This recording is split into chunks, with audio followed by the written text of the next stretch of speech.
أشرقت نفسي بنور من فؤادي حينما رددت يا رب العباد وانتشت روحي وصار الدمع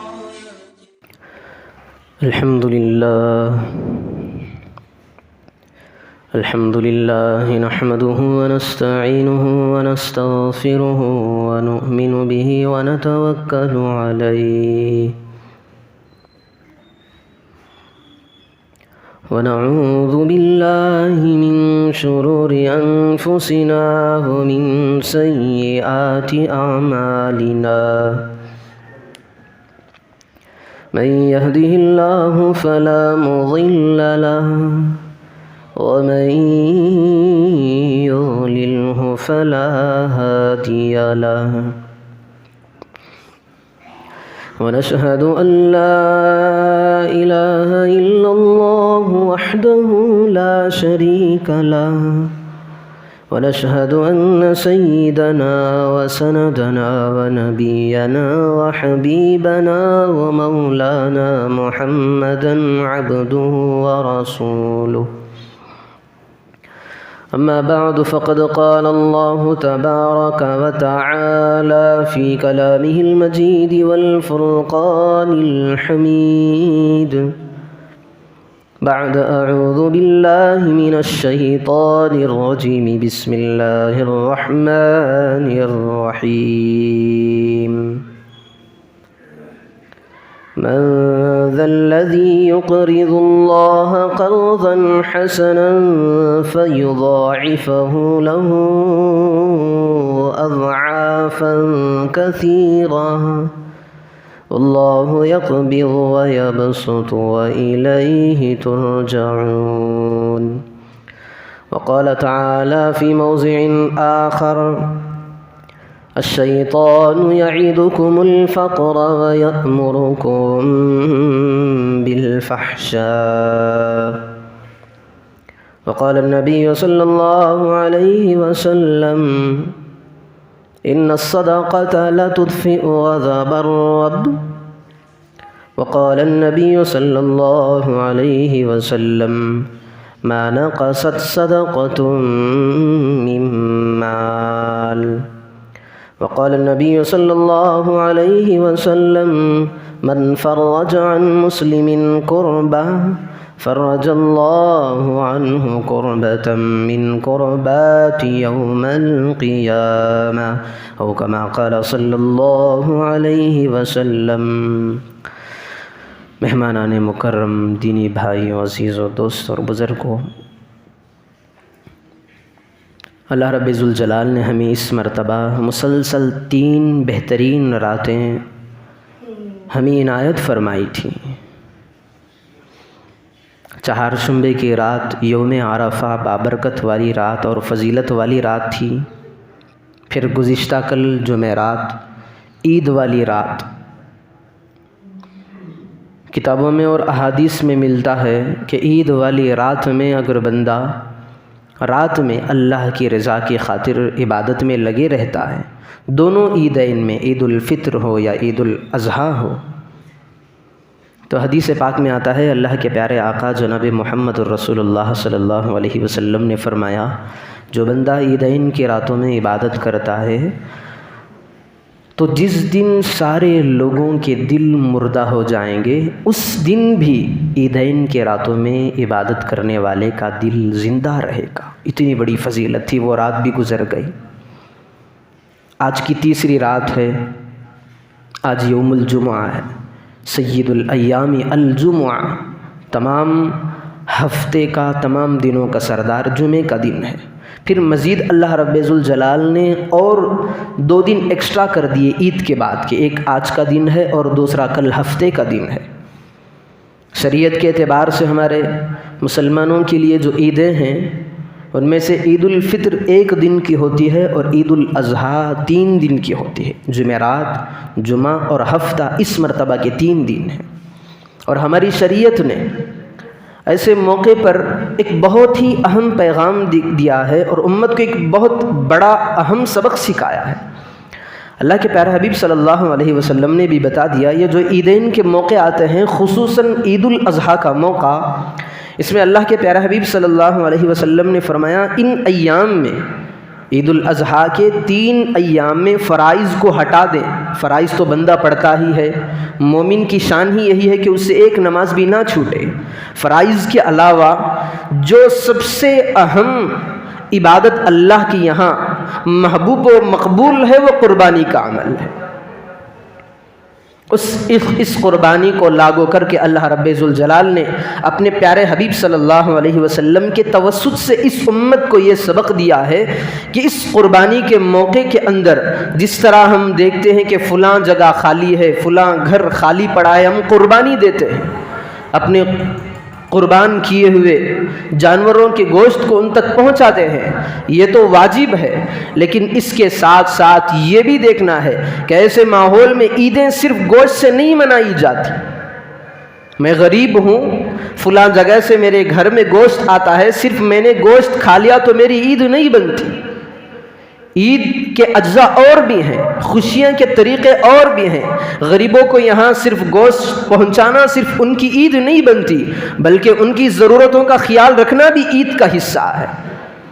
اگر میں مالدار ہوں، بس قربانی کا گوشت پہنچا کر کے خوش ہو رہا ہوں، تو یہ میری غلط فہمی ہے۔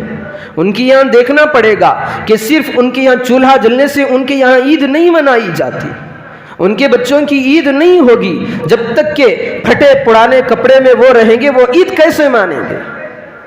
ہمارے یہاں اگر اچھے عمدہ سے عمدہ کپڑا ہو، اس وقت بھی ہمارے گھروں کے اندر عید نہیں ہوتی جب تک کہ نیا کپڑا ہم پہن نہ لیں۔ فقراء ہو، مساکین ہو، مجبور ہو، تنگ دست ہو، ان کی یہاں عید کیسے من سکتی ہے؟ تو عید الاضحیٰ کے ان ایام کے اندر ہمیں شریعت نے یہی سبق دیا ہے کہ قربانی کا گوشت تو دینا واجب ہے، لیکن اس کے ساتھ ساتھ میں غرباء اور مساکین کے گھروں کا جائزہ لیں، تنگ دستوں کا جائزہ لیں، ان کے گھروں کے اندر کس چیز کی کمی ہے ہم ان کو فراہم کریں۔ اللہ کے پیارے حبیب صلی اللہ علیہ وسلم نے یہ سبق دیا ہے، عمل کر کے دکھایا ہے، ایسا نہیں کہ صرف کہہ دیے۔ حضرت جویریہ رضی اللہ عنہ کہتی ہیں کہ اللہ کے نبی صلی اللہ علیہ وسلم کے دور میں آپ کے جناب محمد الرسول اللہ صلی اللہ علیہ وسلم کے پاس کتنا مال آتا، فلاں جگہ سے آ گیا، فلاں غنیمت کا مال آ گیا۔ اللہ کے حبیب صلی اللہ علیہ وسلم دیکھتے کہ یہ غنیمت والا مال ہے، یہ اوروں کا حصہ ہے، فقراء کا حصہ ہے، مستحقین تک ان کو پہنچانا ہے۔ جب تک اللہ کے نبی صلی اللہ علیہ وسلم اس حصے کو بانٹ نہ دیتے مستحقین کے اندر، تب تک اللہ کے حبیب کو چین نہ آتا۔ یہ میرے اور آپ کے آقا جناب محمد الرسول اللہ صلی اللہ علیہ وسلم کی زندگی ہے، جو خالق ساری دنیا کا سید الانس والجن ہے، ساری کائنات کا سردار ہے، اس کی بات ہے۔ یہ تو زندگی کا ماحول تھا۔ جب اللہ کے نبی صلی اللہ علیہ وسلم دنیا سے پردہ فرما گئے تو حضرت جویریہ کہتی ہیں کہ اللہ کے نبی صلی اللہ علیہ وسلم تو چلے گئے، اب ان کی چیزوں کو دیکھا گیا، کیونکہ جب بھی بندہ کوئی جاتا ہے تو پتہ نہیں کتنی کتنی چیزیں چھوڑ کر کے چلا جاتا ہے۔ اللہ کے نبی صلی اللہ علیہ وسلم کے گھر کو ٹٹولا گیا، دیکھا گیا تو صرف 2 ہی چیزیں پڑی ہوئی تھی، نہ کوئی غلام تھا، نہ سونا چاندی پڑی تھی، نہ زیورات تھے، نہ عمارتیں تھیں، نہ سٹاک کرنے کی کوئی چیزیں تھیں، بلکہ حضرت جویریہ کہتی ہیں کہ بس ایک خچر تھا، وہ بھی اللہ کے رسول کو ہدیے میں دیا گیا تھا، جس کا نام دلدل تھا۔ پھر دوسرے وہ ہتھیار تھے جو جنگ کے موقعوں پر استعمال کیے جا سکتے تھے، باقی کا ساری چیزیں باقی کی کہاں چلی گئی؟ اتنا بڑا کائنات کا سردار، گھروں کے اندر ایسا ماحول ہے، 2 چیزوں کے علاوہ کوئی چیز نہیں، تیسری کوئی نہیں تھی۔ تو اللہ کے نبی نے یہ سبق دیا ہے کہ ضرورت مندوں کا، مستحقین کا، غرباء کا اور مساکین کا وقت کے تقاضوں پر ان کی ضرورتوں کو پورا کیا جائے۔ صرف اللہ کے رسول صلی اللہ علیہ وسلم کے اندر یہ وصف نہیں تھا، چونکہ پیغمبروں کے اندر ایسے ہی وصف ہوا کرتے ہیں، لیکن آپ کے ماننے والوں کے اندر بھی یہ اوصاف تھے۔ قرآن کے اندر جب اللہ رب ذوالجلال نے جو چوتھے پارے کی پہلی آیت ہے، لن تنالوا البر حتى تنفقوا مما تحبون، جب یہ آیت نازل ہوئی تو حضرت عمر فاروق رضی اللہ عنہ دوڑے ہوئے اللہ کے رسول صلی اللہ علیہ وسلم کی بارگاہ میں پہنچ گئے. کہا یا رسول اللہ، ادھر میں آیا ہوں اس لیے کہ یہاں پر یہ آیت گزشتہ کل رات نازل ہوئی ہے. ادھر آیت نازل ہوئی، پھر جب صبح ہوئی تو ادھر دوڑے دوڑے اللہ کے نبی کی بارگاہ میں آئے، آ کر کے کہنے لگے اللہ کے رسول صلی اللہ علیہ وسلم، اللہ کہتا ہے لن تنالوا البر حتى تنفقوا مما تحبون، جو چیز تمہیں پسند ہو وہ خرچ کرنی چاہیے. یا رسول اللہ، یہ آیت میرے دل کو چبھا رہی ہے. اب میرے مال کے اندر سب سے زیادہ مجھے محبوب چیز خیبر کی زمین ہے، میں اسے اللہ کے لیے غربا میں تقسیم کر دینا چاہتا ہوں، اللہ کے لیے میں دے دینا چاہتا ہوں، آپ اس کو رکھ لیں، وقت ضرورت کے تقاضوں پر اس کو کام میں لائیں. بہت بڑی زمین تھی خیبر کی، اور صحابہ کا یہ معمول تھا کہ کوئی آیت سنتے جب تک اس پر عمل نہ ہوتا انہیں چین اور قرار نصیب نہیں ہوتا. حضرت عثمان رضی اللہ عنہ کے دور کے اندر مدینے کے اندر ایک مرتبہ قحط سالی، بہت شدید قحط سالی پڑ گئی.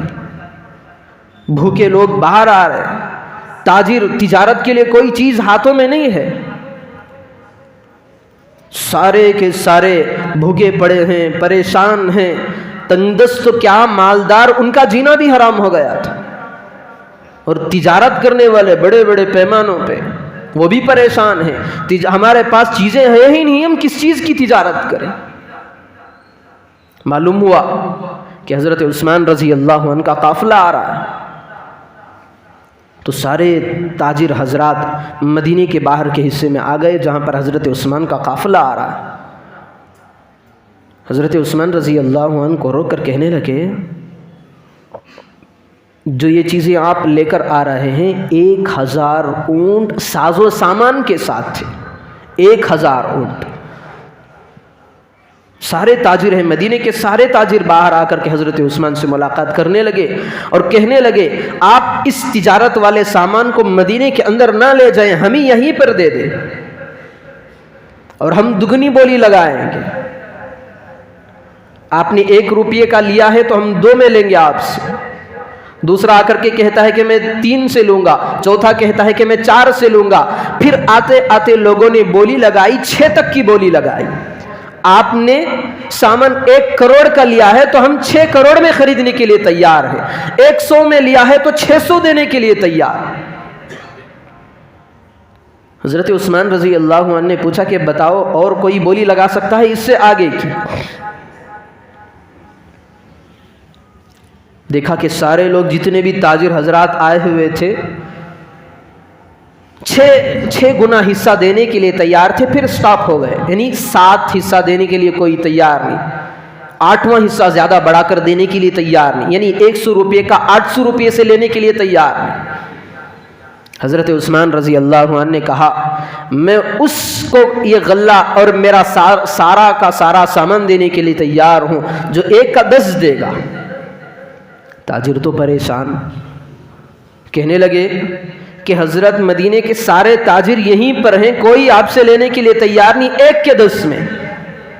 ہاں 1 کا 6 تک لینے کے لیے تیار ہیں، 10 تک کے ہم میں سے کوئی بھی تیار نہیں. تو حضرت عثمان رضی اللہ عنہ نے کہا میں اس کو دوں گا جو 1 کا 10 دینے والا ہے. پھر کہا تم ہٹ جاؤ یہاں سے، یہ میرا مال اس اللہ کے لیے ہے جو کہتا ہے من جاء بالحسنۃ فلہ 10 امثالھا، جو 1 نیکی لے کر میرے دربار میں آئے گا میں اس کو 10 دگنا عطا کروں گا. پھر سارے 1000 اونٹوں پر لدے ہوئے سارے ساز و سامان کو غربا میں تقسیم کر دیا. یہ وقت کا اہم ترین تقاضا تھا، چونکہ لوگ مدینے کے اندر بھوکے پیاسے باہر نکل کھڑے ہوئے تھے. آج سے 1400 سال پہلے کا مسلمان، کلمہ وہی نبی کا پڑھنے والا، وہی اللہ کو ماننے والا، وقت کے تقاضوں کو فری میں مفت میں پورا کر رہا ہے. لیکن آج سے 1400 سال بعد کا مسلمان یوں کہے کہ میں اور آپ اگر تاجر ہوتے، تجارت کرتے، ہمارے سے بڑا مالدار آ کر کے ساز و سامان کے اونٹ لے جا کر کے کھڑا کر لیتا تو ہم جا کر کے اس سے کہتے کہ بھائی 1 کا 2 دے دے، تو 1 میں لیا ہے میں تجھے 2 دوں گا۔ پھر ہم اوروں کو کیسے بیچتے؟ پھر جو چیز ہم نے لی ہے ہم اس کو سٹاک کرتے، اتنا کرتے اسے اتنا مہنگا کرتے کہ غریب کا خون چوس لیتے۔ یہ وقت کا تقاضا نہیں ہے، وقت کا تقاضا تو یہ ہے کہ غریبوں کے اندر، مستحقین کے اندر اب مدد میں کروں تو کیسے کر سکتا؟ دنیا نے ایسے لوگوں کو بھی دیکھا ہے، وقت کو غنیمت سمجھ کر چیزوں کو سٹاک کر کے اس کی جب قیمت دگنا تگنا ہو جاتی ہے تو پھر وہ مارکیٹ میں بکنے کے قابل نہیں ہوتا۔ اب لوگ سیدھا ان کے پاس آتے ہیں، اب زیادہ مقدار میں بولی لگا لی جاتی ہے۔ اب خون چوسنے کا ماحول ہے، یا تو ایسی فیکٹریاں، ایسی تجارتیں آسمانی آفت اور زمینی بلاؤں میں مبتلا ہو جاتی ہیں، یا تو آگ کی نظر ہو جاتی ہیں، یا تو ڈاکو اور چور قبضہ کر لیتے ہیں۔ کسی نہ کسی طریقے سے اللہ رب ذوالجلال اس پر آفت کو ضرور طاری کرتا ہے۔ مجبوری میں وقت کا فائدہ اٹھاتے ہوئے لوگوں کا خون چوسنا، یہ اس کی شریعت اسلامی میں بالکل قطعی اجازت نہیں ہے۔ ہمیں دیکھنا ہے تو نبی کے طریقوں کو دیکھنا پڑے گا، نبی کے ماننے والے صحابہ کے طریقوں کو دیکھنا پڑے گا۔ کتنے بڑے بڑے مالدار صحابہ تھے اور وقت کے تقاضوں کو انہوں نے کیسے آگے بڑھا۔ یہ صرف اللہ کے رسول صلی اللہ علیہ وسلم کی رہنے والی باتیں نہیں تھی، بلکہ ان کے صحابہ کے اندر بھی یہ چیزیں منتقل تھی۔ حضرت علی رضی اللہ عنہ، ان کے ایک وزیر تھے، وزیر خزانہ، یعنی مینیجر، جسے مینیجر کہا جاتا ہے۔ سارا مال حضرت علی رضی اللہ عنہ کا ان کے ہینڈور میں تھا۔ ایک مرتبہ انہوں نے کہا، امیر المومنین، فلاں جنگ میں اتنا مال غنیمت ملا ہے، میں نے ڈیوائڈ کر کے الگ الگ کر لیا ہے، ایک حصہ آپ کے حوالے ہے، اس میں آپ اہل بیت کو تقسیم کر دیں، اپنے خاندان والوں کو رکھ دے دیں، یا آپ خود رکھ لیں، یہ آپ کا حصہ ہے۔ تو ابن طیاب رحمۃ اللہ علیہ آئے، حضرت علی رضی اللہ عنہ کو لے کر کے گئے، چل کر کے تھوڑا دیکھ لیں۔ حضرت علی رضی اللہ عنہ گئے، جا کر کے دروازے کو کھولا تو دیکھا کہ سونا ہے، چاندی پڑا ہے، نقدی سامان پڑا ہو۔ ان چیزوں کو دیکھ کر کے حضرت علی رضی اللہ عنہ نے کہا، اے دنیا، تو مجھے دھوکہ دے نہیں سکتی، تو ختم ہونے والی ہے۔ آدمی سونا اور زیور سامان پڑا ہوا ہے، اپنے اوپر ڈالنا چاہتا ہے، یعنی اس میں سونا چاہتا ہے، کتنے سال تک سو سکتا ہے۔ تو حضرت علی رضی اللہ عنہ نے کہا، تو مجھے دھوکہ نہیں دے سکتا، تو ختم ہونے والی ہے۔ اللہ کی ذات ہے جس کے پاس آخرت بینک ہے، میں تجھے اس کے حوالے کروں گا، وہ سٹاک کر کے مجھے کل قیامت کے دن عطا کرے گا۔ پھر فوراً گئے، جتنے بھی غربا، مساکین اور ضرورت مند مستحقین تھے ساروں کو بلا کر کے کسی کے حصے میں سونا بانٹا جا رہا ہے، کسی کے حصے میں چاندی کو دیا جا رہا ہے، کسی کے حصے میں نقد مال و دولت کو دے کر کے انہیں بھیجا جا رہا ہے۔ صحابہ نے وقت کے تقاضوں کو سمجھا تھا۔ یہ قربانی کے ایام بھی ایسے ہی ہیں کہ صرف اپنی واجب شدہ چیز کی قربانی، گوشت کے چند لوتھڑے، بوٹیاں، ٹکڑے دے کر خوش ہو جانا، یہ ایمان والے کی شان نہیں ہے، بلکہ ضرورت مندوں کی ضرورت اور ان کے حوائج اور مستحقین کے ٹنڈول ٹھٹول کر کے دیکھ کر کے ان کی چیزوں کو فراہم کرنا، یہ ایمان والے کی شان ہوتی ہے۔ اور یہ ساری چیزیں صحابہ سے منتقل ہو کر کے نیچے آئیں۔ تابعین کے اندر بھی یہ اوصاف تھے۔ حضرت عبداللہ ابن مبارک رحمۃ اللہ علیہ کے بارے میں آتا ہے، ایک آدمی آیا، آ کر کے کہنے لگا، میرے ذمے 700 کا قرض ہے، آپ تھوڑی مہربانی فرمائیں، مجھے کچھ تعاون فرمائیں، میں اپنا قرض اپنے سر سے ٹال سکوں، اپنا بوجھ ہلکا کر سکوں۔ حضرت عبداللہ بن مبارک رحمۃ اللہ علیہ نے ایک پرچی لی، لے کر کے کہا اس پرچی کو لو، اس کے اندر لکھے تھے 7,000 اس بندے کو دے دو۔ جو بندہ مانگنے کے لیے آیا تھا اس کے ہاتھ میں پرچے کو تھما دیا اور کہا کہ فلاں آدمی کے پاس جاؤ، وہ میرا پارٹنر ہے۔ جس طرح پارٹنرشپ کے اندر تجارتیں کیا کرتے ہیں، نفع میں آدھا آدھا حصہ لیا جاتا ہے۔ حضرت عبداللہ بن مبارک رحمۃ اللہ علیہ نے کہا فلاں جگہ میرا پارٹنر ہے، پارٹنر سے مراد ان کے نیچے رہنے والا، ماتحت کام کرنے والا۔ پھر یہ بندہ گیا، جا کر کے اس آدمی تک یہ چیٹھی کو پہنچایا، اس نے دیکھا، کہا 7,000۔ پھر پوچھا تمہیں کتنے کی ضرورت ہے؟ 700 کی۔ یہاں پر تو 7,000 لکھا ہے۔ پھر ایک پرچی منگوائی، پھر لکھا امیر المؤمنین آپ نے 700 کی ضرورت مانگنے والے کو 7,000 دے دیے، کہیں مسٹیک تو نہیں ہوا، کہیں آپ سے بھول تو نہیں ہوئی؟ پرچے میں لکھ کر کے بھیجا۔ پھر واپس وہ پرجا حضرت عبداللہ بن مبارک رحمۃ اللہ علیہ کے پاس گیا، انہوں نے پڑھا، دیکھا کہ 700 کی جگہ مسٹیک ہو کر کے کہیں 7,000 تو نہیں آیا۔ پھر انہوں نے 7,000 کو کاٹ مارا، پھر لکھا 14,000 اس کو دے دیے جائے۔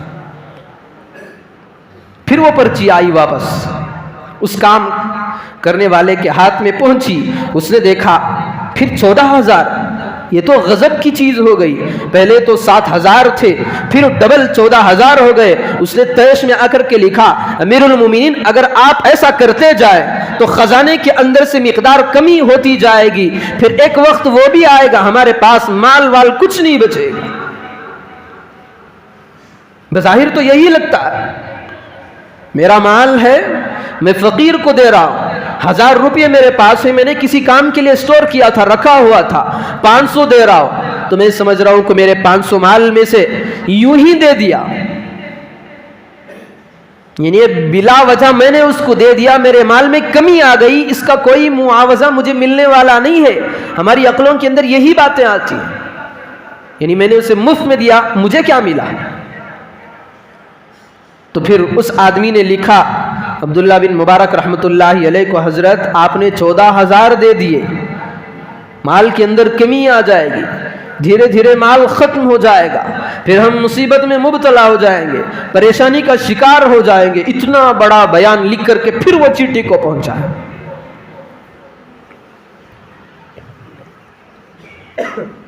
پھر وہ چٹھی حضرت عبداللہ بن مبارک رحمۃ اللہ علیہ کے پاس پہنچی، انہوں نے پھر چٹھی کو پڑھا تو اتنی ساری چیزیں، برہم ہو گئے، تیش میں آ گئے، کہا تمہیں مجھ سے مشورہ دینے کا حق کس نے دیا ہے؟ تم میرے مینیجر ہو، تم میرے ماتحت ہو، مشورہ دینے کا حق تمہیں نہیں ہے۔ اور جو یہ مال میں غریب کو دے رہا ہوں، مستحق کو دے رہا ہوں، فقیر کو دے رہا ہوں، مجبور کو دے رہا ہوں، محتاج اور ضرورت مند کو دے رہا ہوں، یہ میں مفت میں نہیں دے رہا، میں 1 کا دے رہا ہوں، اللہ مجھے 10 کا دینے والا ہے۔ اپنی زبان کو بند رکھو، جتنا کہا میں اس کو اس کے حوالے مال کر دینا۔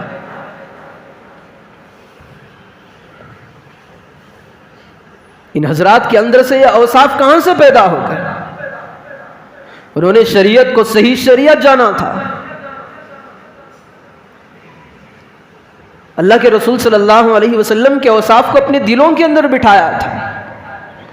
اللہ کے نبی صلی اللہ علیہ وسلم کی زندگی منتقل ہو کر کے صحابہ میں آئی، صحابہ سے وہ چیزیں منتقل ہوتے ہوتے تابعین، تبع تابعین کے اندر آئی، پھر وہاں سے جس نے جو نور ایمان کو لیا اس نے لے لیا، جسے برا بننا تھا اس نے برا بن گیا۔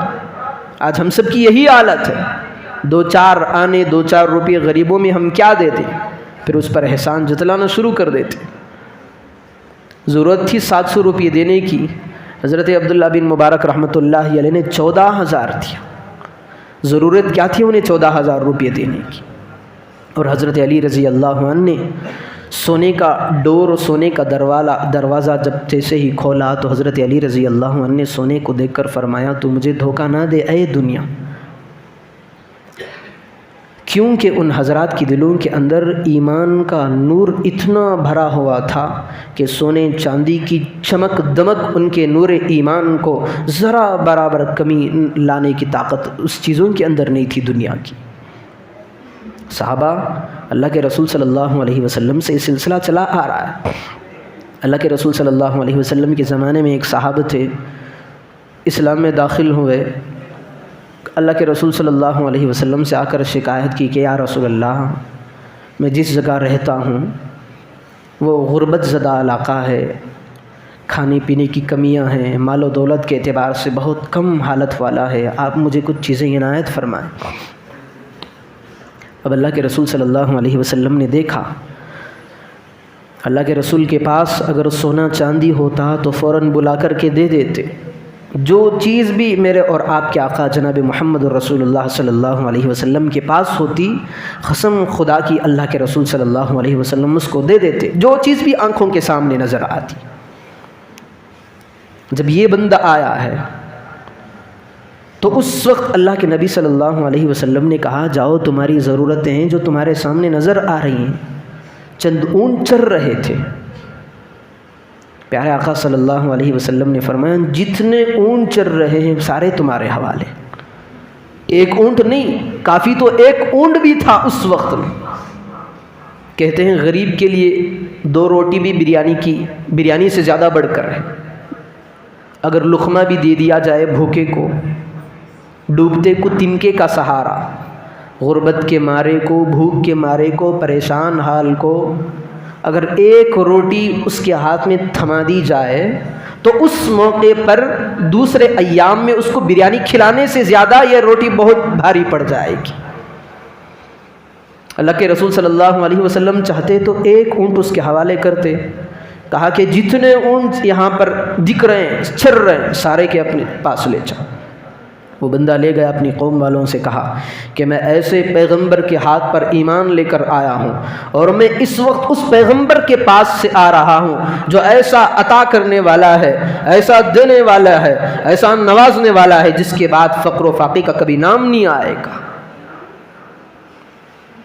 یہ اللہ کے رسول صلی اللہ علیہ وسلم کے اوصاف ہیں۔ اس امت کی شان یہ ہے کہ ہم اپنے آقا، ہم اپنے مقتدا، اپنے امام جناب محمد الرسول اللہ صلی اللہ علیہ وسلم کی سیرت کو، ان کی زندگی کی چھوٹی چھوٹی باریک باتوں کو لے کر کے اپنے روزمرہ کے معمولات میں، اپنی زندگی کے معمولات میں شامل کریں۔ تو میں شروع میں بتایا تھا کہ اللہ رب ذوالجلال نے یہ جو 3 دن عید کے ہمارے حوالے کیے ہیں، یہ خود کھانا، موج مستی کرنا، چونکہ ساروں کے یہاں تو قربانی کے گوشت سے ہاؤس فل ہو جاتے ہیں۔ اب امتحان اصل ہوتا ہے ہمارے، مجھے معلوم ہے کہ میرے گھر کے اندر فریزر میں گوشت پڑا ہوا ہے، مجھے یہ بھی معلوم ہے کہ میرا پڑوسی یا فلان جگہ ایسی جگہ میں اس کے گھر آباد ہیں جہاں قربانی کے گوشت پہنچا نہیں جا سکتے۔ ہمارا تو عیدین کے موقع پر یہ سلسلہ چلتا آ رہا ہے، تو مجھے دے میں تجھے دوں گا، تو مجھے بوٹی کھلا میں تجھے پائے کھلاؤں گا۔ بیچارہ غریب بیچ میں پھنسا مر رہا ہے۔ ایک مسئلہ بتا دیتا ہوں آپ حضرات کو، ہماری شریعت نے قربانی جو بندہ گائے دیتا ہے، بھینس دیتا ہے، یا بیل یا بکرا، دمبا، ان کے اندر افضل کون سی چیز ہے؟ میں لے کر کے آیا 28-30 ہزار کا تگڑا بکرا لے کر کے آیا۔ آج تو بکریاں کی بولیاں بھی آسمان کو چھو رہی ہیں۔ اور دوسری بات، اللہ ہم سب کی حفاظت فرمائے، کمپٹیشن بھی شروع۔ میرے جیسا ٹکر والا مالدار آدمی 35 ہزار کی لے کر آیا ہے، اب میں 30 ہزار کی لاؤں تو میری ناک کٹ جائے گی، میں 40 ہزار کا لا رہا ہوں۔ اب پڑوسی نے دیکھا کہ بھائی یہ بھی میرے ٹکر کا، اس نے 40 ہزار کا لایا تو میں 50 ہزار کا لا رہا ہوں۔ اب بتائیں اللہ کی بارگاہ میں ہماری قربانی ویسٹ ہوگی یا قبول ہوگی؟ دل پر ذرا ہاتھ رکھ کر کے بتایا۔ ادھر تو کمپٹیشن چل رہا ہے، ادھر ایک معمولی سا بندہ ایک شیر، ایک حصہ خرید کر کے ایک گائے میں خالصتاً للہ، اللہ کے لیے 5000 روپے خرچ کر کے غربا میں ڈھونڈ کر کے تلاش کر کے ان کے گھروں تک گوشت پہنچا رہا ہے۔ ادھر تینوں کا مال ملا کر کے 1.5 لاکھ روپے ہو گیا، 50 ہزار کے بکرے، ادھر 5000 کا گوشت کا مال تھا۔ اللہ خدا قسم خدا کی اللہ کی بارگاہ میں اللہ رب ذوالجلال ان کی قربانیوں کی طرف نظر تک نہیں پھینکے گا۔ یہ تو اللہ کے لیے نہیں ہوا ہے، یہ تو ریاکاری، شہرت، نام و نمود اور دکھلاوے کی خاطر یہ قربانیاں کی گئی ہیں۔ یہاں پر جو 5000 کی قربانی کی گئی وہ خالصتاً للہ اور محتاجوں اور فقیروں میں بانٹے جانے والی قربانی کی گئی ہے۔ تو شریعت کے اندر مسئلہ بھی یہی ہے کہ سب سے زیادہ افضل قربانی اس جانور کی ہے جس جانور کے اندر اس کا گوشت بھی زیادہ مقدار میں آتا ہو اور اخلاص بھی اس جانور کے اندر موجود ہو۔ جانور کے اندر اخلاص نہیں یعنی جانور والے کے اندر اخلاص۔ میں 40,000 کا بکرا لایا تو میرے اندر اخلاص نہیں آئے گا۔ میں ساروں گلی کوچوں کے اندر یہ کہتا پھروں گا میں نے اتنی مقدار میں یہ لایا، گویا کہ بکرا دینے کے اندر ایک شان سی محسوس ہوتی ہے۔ ہاں اخلاص والے بھی ہیں، میں ان کی بات نہیں کر رہا، شریعت کا مسئلہ بتا رہا ہوں کہ افضل قربانی اس جانور کی ہے جس جانور سے فقراء اور مساکین کا فائدہ زیادہ ہو اور اس جانور کی قربانی میں اخلاص۔ دو چیزوں کو شریعت نے سامنے رکھا۔ اب یہاں پر کمپٹیشن ہے، پھر قربانی ہم نے کر لی، سارا حصہ گھر میں سٹور کیا، فریزر فل، گھر ہاؤس فل، پھر اب یہ سوچ رہے ہیں کہ اتنی قربانی کا گوشت زیادہ ہے، رکھوں کہاں؟ دماغ ہمارا کام یہ کرتا ہے کہ اتنی قربانی کا گوشت رکھا ہوا ہے، گھر میں کون سی جگہ ایسی بناؤں جہاں پر اس گوشت کو منتقل کروں۔ یہ خیال نہیں آتا کہ یہ گوشت ضرورت سے زیادہ بچ چکا ہے، میں ان فقراء اور مساکین کی تلاش میں جاؤں گا اور ان کے گھروں تک پہنچاؤں گا۔ تو بہت ساری چیزیں ہیں عید الاضحیٰ کے موقع پر صرف گوشت کو پہنچا دینا، اپنا واجبی حق ختم، اپنا واجبی جو حصہ جو ذمے میں تھا اپنے فرض کو پورا کر دینا، یہی کافی نہیں ہے۔ محتاجوں ضرورت مندوں کا خیال رکھنا بھی یہ بھی اشد ضرورت ہے۔ اور 2-3 باتیں بولنے کی تھیں، رہ گئیں، وقت کی کمی ہے۔ اللہ رب ذوالجلال سے دعا فرمائیں کہ اللہ رب ذوالجلال نے ہمیں یہ موقع کل عصر تک بھی دیا ہے قربانی کا، تو ساری باتوں کو مد نظر رکھ کر کے آنے والے وقت تک اللہ رب ذوالجلال ہم سے کام لے، ضرورت مندوں کا ہم خیال کر کے ان کی ضرورت اور حوائج کو پورا کریں۔ اللہ رب ذوالجلال ایسی توفیق عطا فرمائے، سنی ہوئی باتوں پر بھی عمل کی توفیق عطا فرمائے۔ آمین۔ وآخر دعوانا ان الحمد للہ رب العالمین۔